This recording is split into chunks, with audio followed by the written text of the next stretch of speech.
नमस्ते, मैं डॉक्टर संगीता हूँ, consultant neurologist at Park Hospital Mohali.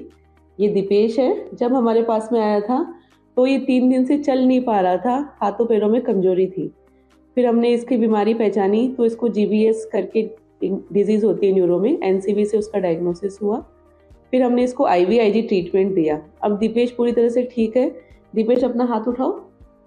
कि जब आप जल्दी हॉस्पिटल में आते हो, जितना जल्दी आप आइडेंटिफाई कर पाओ तो उसमें उतना अच्छा ट्रीटमेंट इफेक्टिव होता है। जल्दी स्टेज में अगर हम ट्रीटमेंट शुरू करते हैं तो रिकवरी 100% होती है। तो जैसे इस केस में है, ये 14 साल का बच्चा है। इसके फादर ने इसको आइडेंटिफाई किया कि हाँ बच्चे में दिक्कत हो रही, बच्चा खुद बताया पापा मैं चल नहीं पा रहा हूँ। तो हमने जल्दी 2 दिन के अंदर हॉस्पिटल के अंदर आए और इसका 2 दिन के अंदर ट्रीटमेंट शुरू हो गया। तो within a week patient हमारा चलने लग गया। अब वो अपना डेली रूटीन कर सकता है, स्कूल जा सकता है, सारी एक्टिविटीज़ कर सकता है।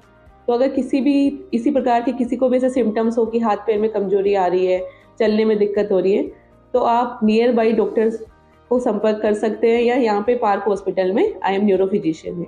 Thank you so much.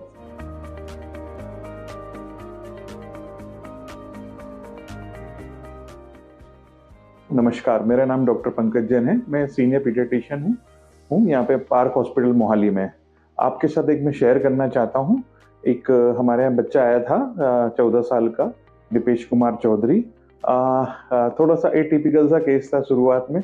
हमें शुरुआत में ऐसा लगा था कि शायद उसे कुछ चोट वोट लगी है, क्योंकि ऐसा था कि वो खेल के आया था और उसके बाद से उसका धीरे धीरे हाथ पैरों में वीकनेस आ रही थी, जो रैंडम अलग अलग इसमें थी। हमने उसके प्रोटोकॉल के हिसाब से, मैंने और डॉक्टर संगीता, हमारे यहाँ जो न्यूरो फिजिशियन है, उन्होंने हम दोनों ने मिलके इसके सारी जांच टेस्ट किए, MRI वगैरह किया, स्पाइन का, ब्रेन का, तो कुछ आया नहीं है। एक NCV किया इनिशियल फेज में, तो उसमें कुछ नहीं आ रहा था।